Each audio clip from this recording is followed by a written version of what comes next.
How to save asparagus seeds at home. Asparagus is a perennial crop.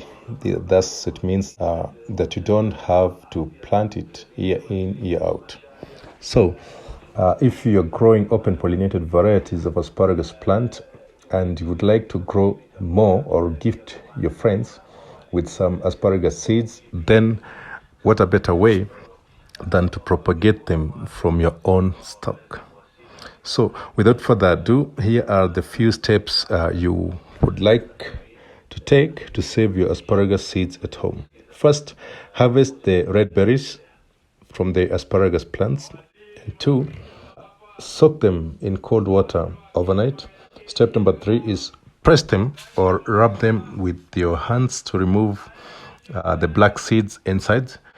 And then step number 4 is pass them through a bee mesh and press gently, allowing the seeds to drop in a basin of water. And step number 5 is train them using shade net. And number 6 is dry them in the sun to make sure all the moisture is gone. Step number 7 is make sure that you label the asparagus with the dates you harvested them, the variety, and store them in a watertight jar until next time.